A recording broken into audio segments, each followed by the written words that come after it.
Now, related to the lever is the wheel. Imagine taking a lever and rotating it about the fulcrum, but all the while leaving material behind. If you did that, you'd have a wheel.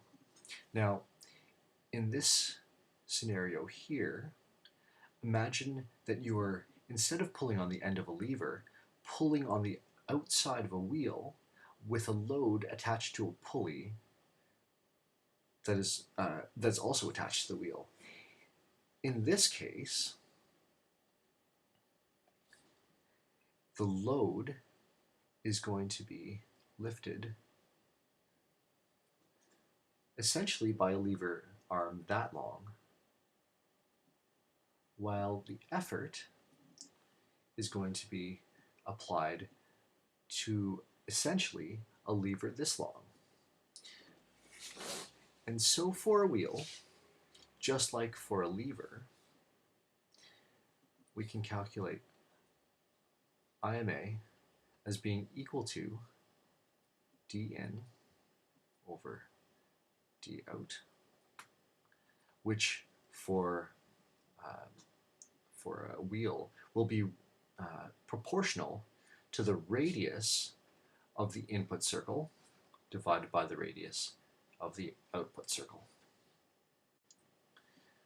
Just as the wheel is related to the lever, so a gear is related to the wheel. In fact, a gear is just a wheel that has teeth at its edge, which are designed to interact with either a chain or another gear. And these are advantageous to use because the output force can be separated in space from the effort force. Also, you can use multiple gears, and each time you do, it's possible to change the mechanical advantage or the location of the load. Now, because the teeth are identical from gear to gear, because otherwise they couldn't mesh, tooth counts are going to be proportional to the radii of the gears. Remember that the IMA of a wheel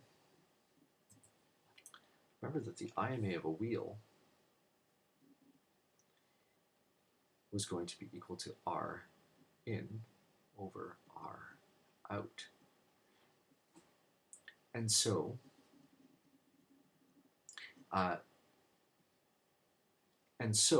the tooth counts are going to be related to the mechanical advantage of the gear. Now, let's think about this. If you have a small gear that you're using to drive a larger one, this smaller gear will turn many times for each rotation of the bigger gear. And so a small drive gear results in a large D in and thus a high IMA. And so for a gear, IMA is equal to the tooth count of the output gear divided by the tooth count of the input gear.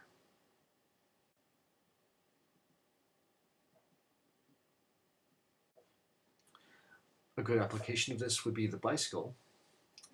The bicycle uses gears and wheels to determine its overall mechanical advantage. Now, we can go ahead and associate and figure out the IMA associated with the crank, and then the gear, and then the rear wheel, or we can just look at the input distances and the output distances.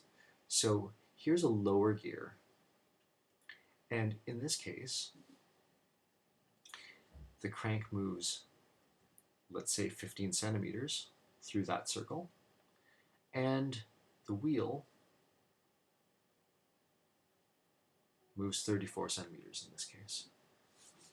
In a higher gear, for the same amount of pedaling, you get much more rotation of the wheel.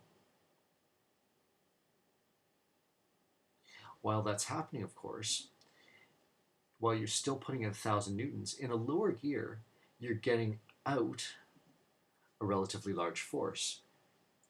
In a higher gear, again, putting in 1,000 newtons, you're getting out a relatively small force.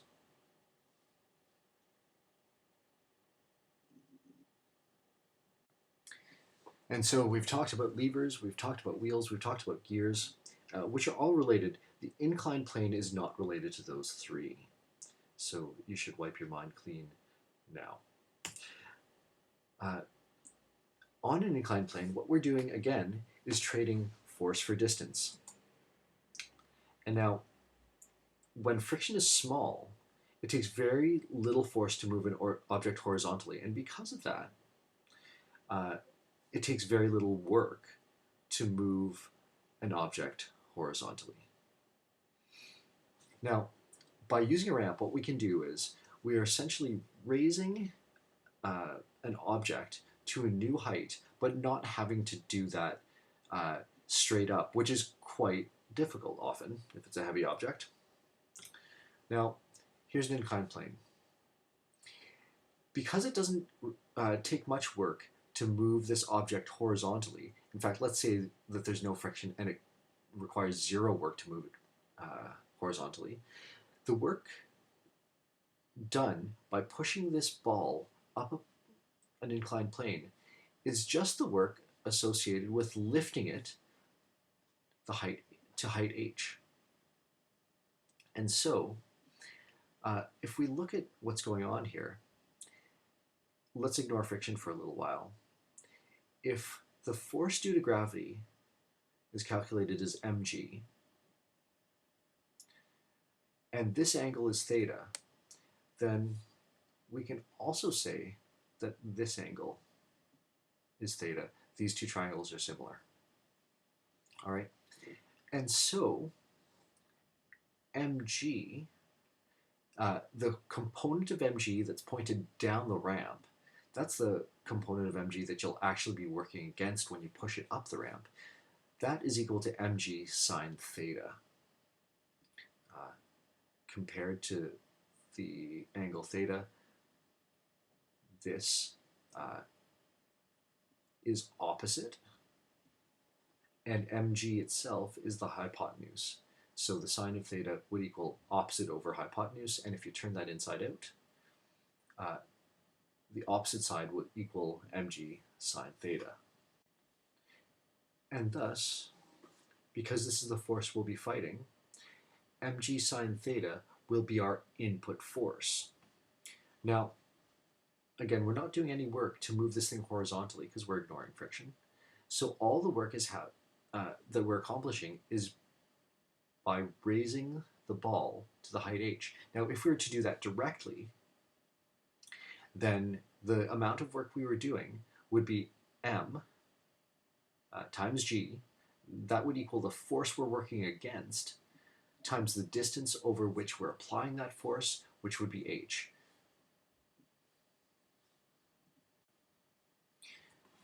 And then, by using an inclined plane, we've taken our output force mg and reduced it to mg sine theta. Of course, there's a trade-off, because lifting this ball straight up, we'd only be moving it a distance of h. Moving it up a ramp, we're moving it this larger distance d. Now d is equal to h over sine theta. So h over sine theta, because d is the hypotenuse in this case. H is the opposite side relative to theta. And so sine theta would equal h over d. And if you turn that around, d will equal h divided by sine theta. And so, if we want to calculate the ideal mechanical advantage for an inclined plane, we know that IMA equals d in over d out. The d in that we're talking about then is going to be this distance d, the surface of the ramp that we're pushing the object up. The d out is going to be h. Now remember that this d here, is equal to h sine theta, and so IMA is going to be equal to h sine theta, which is our d in, divided by h, which is our d out. H is cancelled in this case. to leave us with 1 over sine theta or the cosecant of theta. And so to determine the IMA of an inclined plane, we can take the inverse of the sine of theta and end up with our answer directly.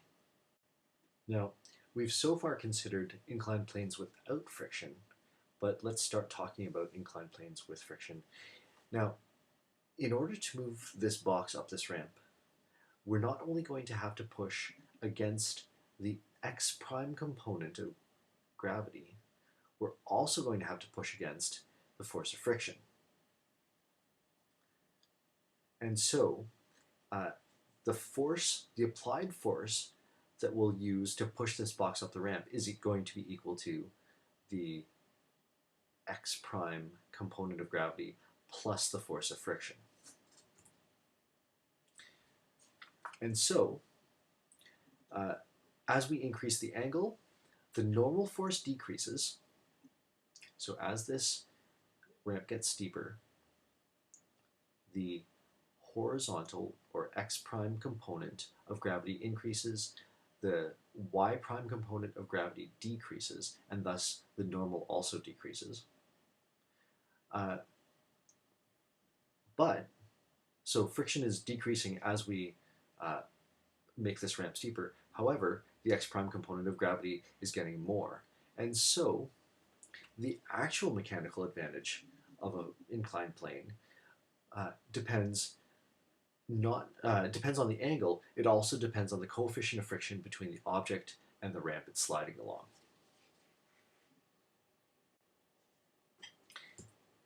And that being the case, when we're calculating the actual mechanical advantage for inclined plane, that's going to be equal to F out over F in. Again, AMAs are going to be measured directly rather than calculated. The forces that is to say, the forces are going to be measured directly, which will allow us to calculate AMA. But the F out, because essentially what we're doing is just lifting this object, the F out is going to be equal to mg. The F in is however hard you are pushing this object up the ramp. So AMA will equal mg over F for an inclined plane. Now, earlier in the lecture we talked about how levers and wheels and gears were all related. Similarly related are the inclined plane and the screw. A screw is really just an inclined plane wrapped around a shaft. If you imagine yourself climbing a spiral staircase, imagine that staircase was flat, you'd essentially be climbing up a ramp that was wrapped around a pole, and this is what a screw is. Now, when we're talking about screws, we need to discuss screw pitch, which is the distance between threads. And when you're turning a screw, one revolution of the screw head will equal a travel of the screw equal to the screw pitch.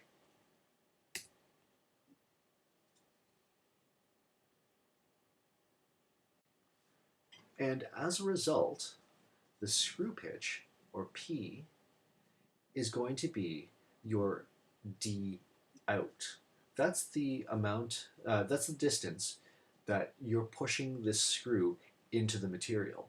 Now, your D in is going to be greatly dependent on the length of the lever you're using to turn this bolt. If you're using a long wrench, this L is going to be quite large. If you're using a screwdriver, it's actually going to be quite small. That L, if you have a screwdriver, is only going to be from this, the center of the screw to the outside of the handle of the screwdriver.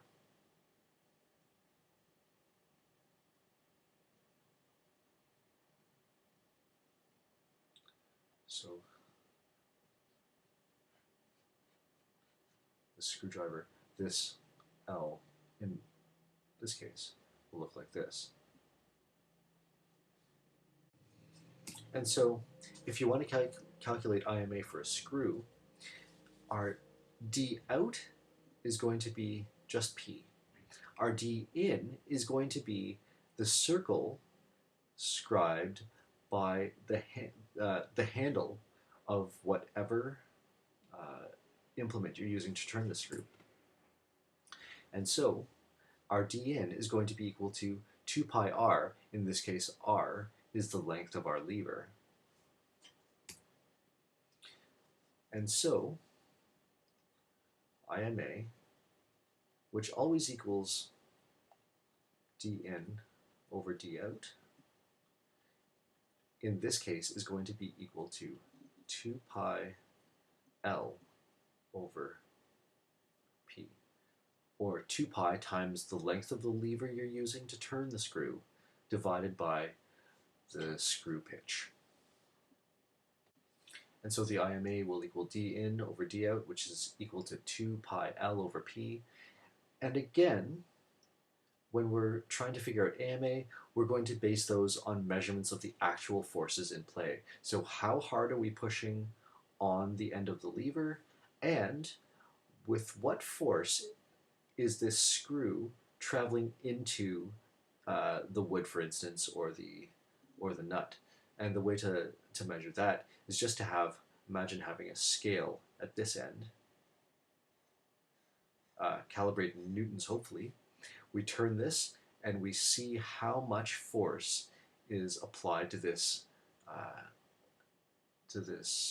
balance plate. AMA again is going to be equal to F out. That's the force being applied to some object here, divided by F in, which is the amount of force you are applying to the handle.